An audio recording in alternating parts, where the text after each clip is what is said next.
Inside this room, all of my dreams become realities, and some of my realities become dreams. What in the wide, wide world of sports is going on here? Alive!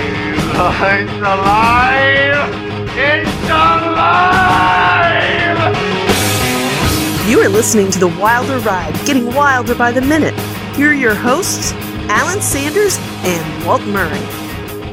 And welcome back to The Wilder Ride, getting wilder by the minute.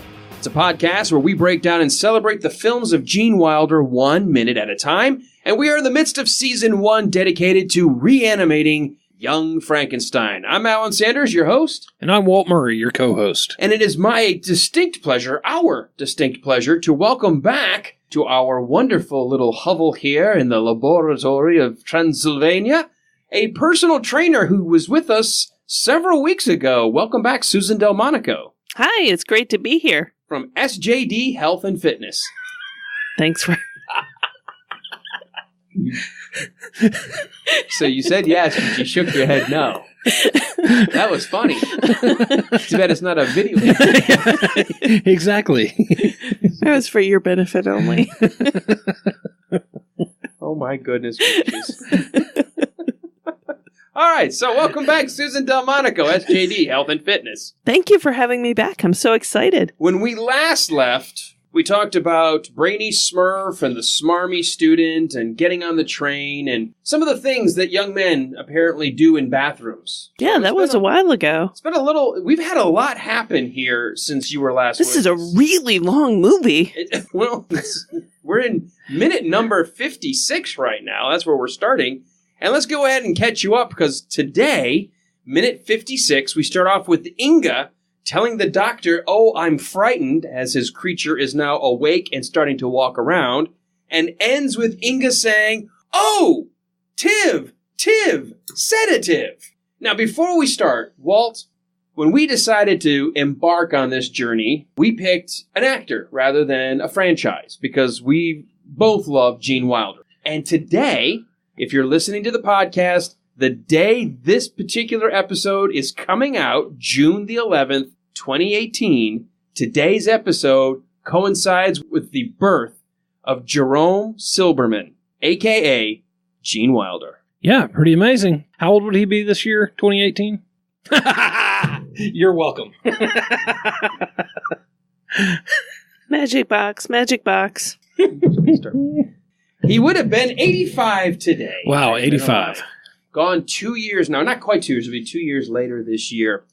But Gene Wilder, he told a story famously, and it's ironic that just a few months ago, we had the birth of William Shakespeare on April 23rd.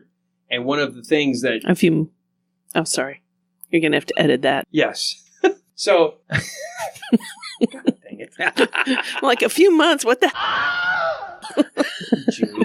It's April. May. I know, but I'm thinking it was just yesterday. It was just yesterday for us, but this doesn't come out until June. Whoa, time warp. That we had Shakespeare's birthday on April 23rd, and one of the funny stories about Gene Wilder, when he was deciding that acting was his career, he said, "I never could imagine a marquee putting up Macbeth starring Jerome Silberman." He said it didn't feel like an actor's name. So he changed it to Gene Wilder. That was probably a wise move. Now, I have a question. How often nowadays, it used to be the common thing where actors would change names. Now it's only if it's a SAG thing where someone else already has that name. Yeah, so I think a lot of actors coming up today just keep their names. Yeah, Same thing with radio. It's ironic. A number of radio hosts, they would change their name, have a DJ name, and that's kind of passé now. Everybody just goes by their own name. I just think that's kind of interesting that now you have some bizarre actor names out there, and, 50 years ago, nobody would ever keep some names. Well, before we go too deep into this minute, I wanted to, because it is on the anniversary of Gene Wilder's birthday. Now, if you're stumbling across the podcast some other point in time, hey, it was originally released today on Gene Wilder's birthday. Let's go back for just a moment. Susan.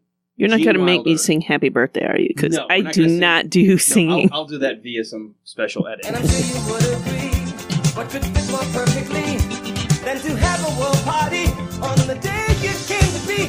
Happy birthday to you. Happy birthday to you. Happy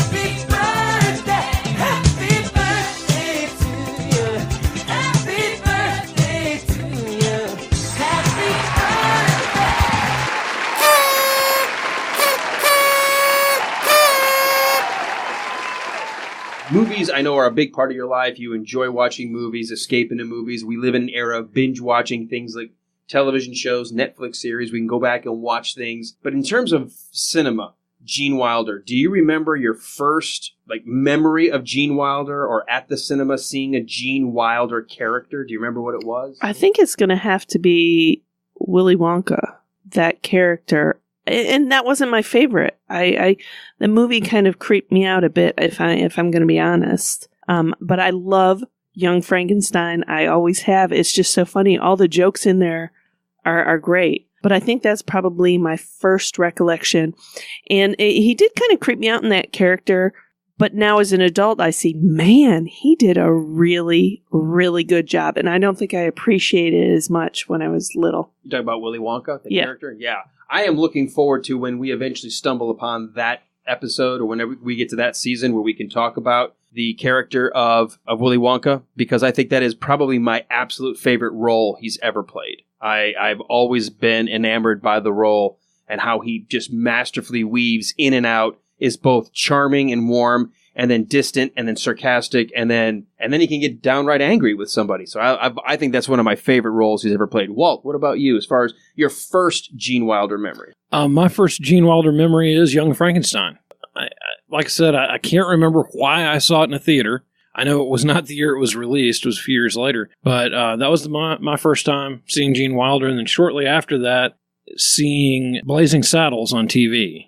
And even then, even that young, contrasting those two characters, but seeing how good Gene Wilder is and just how pure funny he is. And it's funny you bring up Blazing Saddles. That is my absolute favorite Gene Wilder movie. I love Blazing Saddles. I think the parody behind it, but also the social commentary. I've always loved Westerns, and to have a character, and that's probably one of his more mild-mannered characters. He doesn't have a manic, crazy scene. He doesn't have the big hair scene. I mean, he does when he falls off of his bunk when he's waking up in the jail cell from his nightly drunk. But for the most part, he's a subdued character compared to Young Frankenstein or Willy Wonka. So which is funny because the movie's crazy. Right. The movie is more zany than he is. Yeah. And it made me see just what a range the actor brought. And I realized he's a very funny guy, but he's not slapstick yucking it up funny. It's the funny comes from seeing somebody in a situation that's kind of crazy around him. Yes. Yeah, he can do that. Although I think the minute we're going to be doing, there's a lot of slapstick in that. Yeah. There is in this minute, so why don't we go ahead, and now that we've wished Gene Silberman, Gene Wilder, a very happy birthday, let's get to it. Inga is frightened, and Walt, when we last left Friday of the past week, we had talked about that there was sort of a budding sort of affection from Inga to the doctor that the doctor is still, to this point, completely unaware of. Yeah, and he is, for as intelligent as he is and everything else, he's kind of dense when it comes to those relationships. And I don't know, we've talked previously about his relationship with Elizabeth. I don't know that it's just that he's so enamored with her or that he's so enamored with himself and his God complex, or he's just so into his work right now that he isn't catching those signals from her. Or maybe he's just clueless. He could just be clueless. Well, I do see a little bit of, we talked about him looking at his creature almost like a parent looks at a newborn. When he realizes it's alive and then he brings his voice back down, and he's like, hello there. And it's very much what I think, maybe it's sort of a weird reversal here. I know first time, when a couple first has their first child, sometimes the dad feels like the mom is giving all the affection to the child and therefore ignoring the dad. And it's almost like Inga is playing that role of the other parent who's sort of being ignored right now because all of the love's going to the child he's created. It just happens to be a 7.5 foot long, 65 inch wide gorilla, but it's still a child, very much an infant. Yeah. And as we see in this scene, he's teaching him to walk. He's taking on that parental role with the creature. So she says she's frightened at the very beginning here because she's not quite sure what this creature is about to do. What I think is interesting in the scene is Gene doesn't seem to be as apprehensive. We last week, when we talked, he said, make sure you've got the sedative ready. And you can see that she's holding it. She's got it ready and it's in her hands. They start to walk around. Now, if you watch, and it's so hard to keep track of, this is one long medium shot. that's broken up with one insert, a close-up of Inga's face. But it's a long medium shot showing all 4 of the actors all doing something the entire time. Yeah, one of the things that I realized preparing for this minute is nonstop action on the part of all 4 of them. And even if you just sitting in the theater one time, even if you were a film student and paying close attention to everything, there is too much going on here to pay attention to one character. And just Marty Feldman himself is so animated throughout this minute. And we also get him smoking for the first time for some unknown reason until we see why. But there is an awful lot going on here.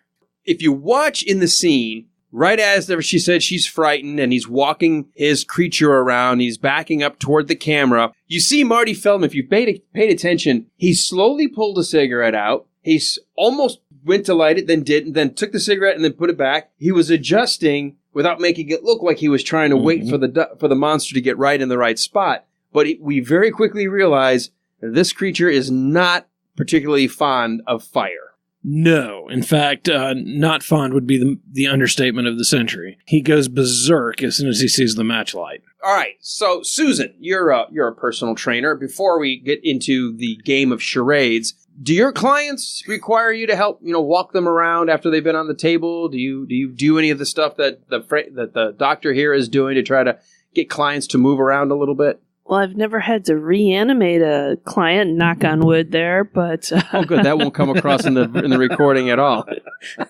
So you said, knock on wood, knock on the desk. That always comes across really well when I'm editing. Those are my fun moments when, Walt gets really into it and makes a point by pounding on the table. I'm doing my best not to. I've or had a couple of BK moments. slamming into the mic stand. That was great. In terms of actually just moving somebody around, walking around, did you realize Peter Boyle, to get ready for this character, he's wearing about 125 pounds of costuming and weights around him to make him feel bigger and lumbering? Well, I think it works because he does lumber around. He does a very good job of that slow lumbering movements. And I like the scene where he's getting him to walk. It's almost like a dance. Yeah. But it also is very parental, like just teaching your toddler to walk for the very first time. So, and now, like most toddlers, when upset, fortunately for us parents, most toddlers are small enough we can pick them up and do whatever we want with them. In this case, the toddler can do whatever he wants with the parent. He can't really put him over his knee. Now, I have a note here. There were 16 takes of this particular scene of Gene Wilder being strangled. But in the end, after all of the takes, Gene Wilder and Mel Brooks decided that this medium-wide shot would be the only shot that they were going to use for the scene. Mel Brooks said, "Kids love this scene because it takes the fear out of the monster. They laugh because they're relieved that it's a funny scene, not a deadly one. The grown-ups on the set found this to be a funny scene too, as with other moments in the film. Gene Wilder simply couldn't hold it together. Editor John Howard had no choice but to use footage of Wilder visibly laughing. Fortunately, they were better cutaways of Terry Garr to work with here." So, and maybe that was it. Maybe there was just one moment where he laughs for just that second, and that's why we get a weird close-up, an extreme close-up of Terry Garr looking frightened. Well, that makes sense right there. So he must have just one quick little smile on his face that the editor thought, I can hide at least one of them with a quick insert of a close-up, and then it's an extreme close-up of Terry Garr's face looking frightened. Yeah, I was kind of perplexed as to why they even dropped that in there, but I guess that does make sense. So let's get to the game. They're playing charades. Now, how often, today, and I guess in 1974, this is different than today. Because I don't think we've ever really played charades, at least not this way, with the number of syllables, knowing the camera roll, or tugging your ear sounds like, or...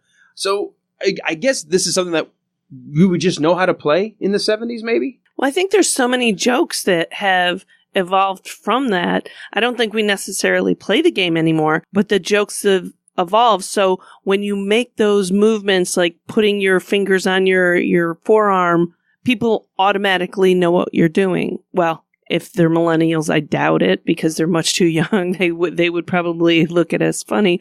But I think it's evolved so people understand and know, even though we haven't played, we know what they're talking about.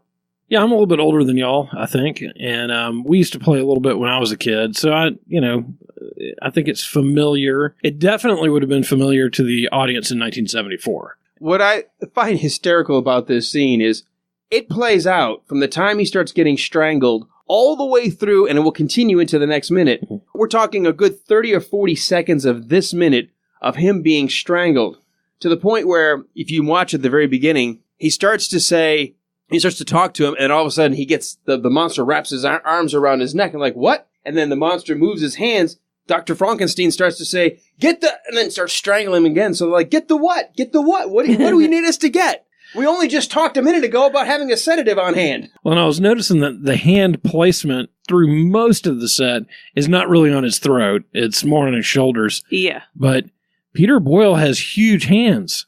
I mean, that guy covers a lot of space, and I know that he's Look at in the size of those hands. he's in a lot of gear, but he is gigantic. There's no doubt he's actually, he's wrenching him around, but he's not moving out of the frame. Everyone stays exactly as where they need to be so we can see all four of them. They're all talking, they're all moving, they're all playing this game of charades and trying to figure out what is it that the doctor needs them to do. Something I noticed about this scene, and maybe because I've done a little acting myself, you're in the character. What would the character do at this moment? And if you notice, at one point, Terry Garr, she pulls her hair back Behind her ears. That's not something you're going to do when you're panicked and freaking out about stuff, but she takes a moment to pull back, and I just found that really funny because it was totally out of character. What I love is when they start deciding they're going to have to play a game of charades, she's got the sedative in her hands. She's had it in her hands this whole time. She has to put it down because now she's using her hands to try to figure out, okay, how do we play this game? We're going to guess. And I love how this just drags out, trying to find out what is he saying. But I love to go back to the script, because every now and then the script gives us some things that either were dropped out or help us understand a little bit what's going on. We already talked about him saying, quick, give him the... And then like, well, give him the what? And Monster moves his hands, quick, give him the... And Igor, well, give him what? Give him what? And then what's been cut out, Igor says, arm! Give him the arm! Because he's pointing to his arms. Like, no. Then Freddy shakes his head, no. Igor, give him a cigarette? Because he's like going, like pretending like he's putting a pack of cigarettes out on his arm or something. To which, of course, you see the doctor yelling no. And then all of a sudden, Igor goes, oh, 3 syllables, first syllable. Sounds like head. Yes, sounds like head. And then they play the game all the way through to right after we've got this funny joke about Seta. Well, before we get to said a dirty word, we have him say, on the nose, Seta. Oh, dirty word. He said a dirty word. So I like how they cut out the line of on the nose, Seta. It didn't make any sense for him to say, oh, on the nose, Seta. But I do like how he goes, a dirty word, said a dirty word. Like, has absolutely nothing to do with what they're trying to figure out in the game. And he is so excited. Like, he is jumping up and down like a child. His face is lit up. He thinks that he just scored the winning goal. I was going to say, is it because he thinks he got it right, or because he's excited that he said a dirty word? No, that's a good question. He does think, though, yeah, either way, he thinks he's figured it out. He's figured the clue out. He said a dirty word. Doesn't make any sense. But he's so happy with his guess. So after he says this thing about said a dirty word, obviously that's not it. They have to keep on moving. In the script, Freddy mimes as to give, which you're trying to get him to say that last syllable. We got the said, sounds like head, said, then small word, said. Then all of a sudden Igor goes, mammy? Said a mammy? I don't understand why that would be funny. Mm-hmm. Then Inga says, sounds like here. Freddy shakes his head, no. And then he's like doing the thing again. Give? Yes, said give. Give him a said a give. And he once again thinks he's figured out the answer. So can I ask you, what is a said a give? It is a nonsensical, non-existent thing from Young Frankenstein. It's a said a give. Susan, any idea what a said a give is? It works with the game. It works with the game. They're trying to rhyme things It's like when you fill out a crossword puzzle and the letters fit, even though it's nonsense.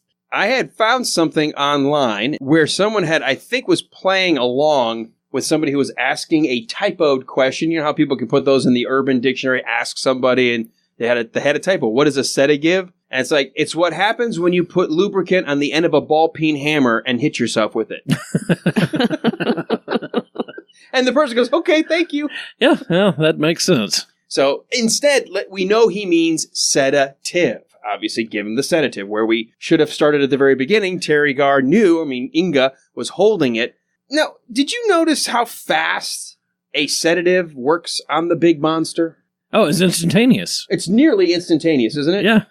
What is it about sedatives in movies and TV that does this? Well, what are you going to do to fill in the time between the sedative being administered and working? I mean, I think you got to leave that, reality aside. Well, I got in touch with a wildlife biologist. Did you know? Yes, I did. I got in touch with a wildlife biologist. And you're going to tell us what he said, aren't you? I am very much going to tell you. Because I was like, you probably use tranquilizers and other things in the field to sedate big cats or wild game, things that might be, I don't know, thought of as gorilla in size or scope. And he said, yes, I have used tranq darts for a few things. And in my experience, no, they do not work this fast. In fact, it can take quite a while to work depending on the dosage and the size of the animal. It could take up to 10 minutes or more for an animal to be sufficiently knocked out that you can safely approach it. Keep in mind, though, that there are a number of chemicals you can use, and there are also tranquilizers that will be more fast-acting than the ones we use. However, if a drug is being injected intramuscularly, which most darts would do, hitting the muscle, then you have to wait for it to slowly enter the bloodstream. But if you got lucky enough to hit a vein and put it into the body intravenously, then it might take more than 10 or 15 seconds, but it could certainly be quick. But you'd have to hit a vein for the drugs to work that fast. Okay, you've just totally blown my mind. And now all these movies where they say, get a tranq, and they instantaneously do this. And it doesn't work. Now I'm going to watch, and it's blown. It's over. I cannot watch them anymore. Thank you. You can no longer suspend reality. That's right. In fact, I did look up. Thank you. Because again, I did some show prep, but I did look up. If you wanted someone to fall asleep or to be tranquilized or sedated as fast as you say, what? Oh, nothing. Pillow when you're sleeping. Pillow? It doesn't work quite as Heard fast from a friend as you think. Go ahead, try it. What I did find is a funny little article about how this is a television trope, that we just accept these things for the storyline, but that if you were to release an aerosol, that aerosol sedatives work almost immediately, like within a few seconds. Unfortunately, in this scene, if you had released an aerosol, they'd all have been tranquilized and sedated. So you can't do it that way. Well, see, this was going to be believable for me because when I had ankle surgery and they gave me morphine, it was like an instantaneous hit. But didn't they have the IV in your blood? Like they gave it to you? Yeah, it was right in your blood. In your bloodstream. Oh, I don't know. Yeah, no. It would have to have been. I can't remember. I guarantee you had a drip, and they just kind of. I'm sure I had something. Well, because I know in fact, I've watched when you had to be taken for surgery, and they said, "Okay, we're going to give you the first little dose here before the anesthesiologist takes over. You're going to feel it in about 5, 4." And you're like, "Hey." And you get that like little grin on your face, and you're like, "I'm happy with the world." So. It is drugs can they can knock you out quickly in seconds if in your bloodstream directly by being intravenously or inhaled in some kind of a gaseous form. In this case, I don't know, where Inga tends to stick the monster, I'm not thinking she hit a vein. No, and his overreaction too when he gets hit there is kind of hilarious because here's this giant monster. And she sticks the needle in his backside, and he acts like he just got shot with a flamethrower. Unfortunately, that's going to come next minute. I already jumped ahead. Dang it. Oh. I hate when I do that. But I guess as we are cruising through this minute here, and I wanted to hit just a couple more things. This part here, again, Mel Brooks and Gene Wilder wanted to intentionally go the opposite direction of their memories of the Frankenstein monster when they were a kid. We've mentioned before Mel Brooks talking about him being afraid. Gene Wilder also had fears of Frankenstein's monster, and it was the 1948 Abbott and Costello they both remembered seeing, and we talked about it when we had BK on the air, the guys from the BK on the air show, Barry King and Commander Clark in studio, Mike Clark. We told them, mentioned about Abbott and Costello post-World War II, that there was this movement to make fun of our fears rather than find things to scare us. We had just been through World War II. That was scary enough. So it's funny how they mentioned in some of my notes here from the behind the scenes that they remembered the Abbott and Costello Frankenstein. And so that was kind of in the back of their minds. And so Gene Wilder said when he went to this project, he was intentionally trying to not only make the monster not necessarily scary, but to give the movie a happy ending. That was his goal, to write a Frankenstein movie with a happy ending. Huh. Well, it makes sense with this being a comedy. You don't want that one element that is so off the tracks. You know, that if you had everything else as a comedy and then the monster is this huge, menacing, frightening creature, it really would be an offbeat part of the movie. Although I did come across an interesting note. One of the early drafts that Wilder was throwing around with Brooks, he was going to have Dr. Frankenstein thrown off a cliff at the end to put an end to the Frankenstein line. That would have been a weird twist. Yeah, it would have been. Well, how do you laugh at that? Yeah. He died! What a great comedy.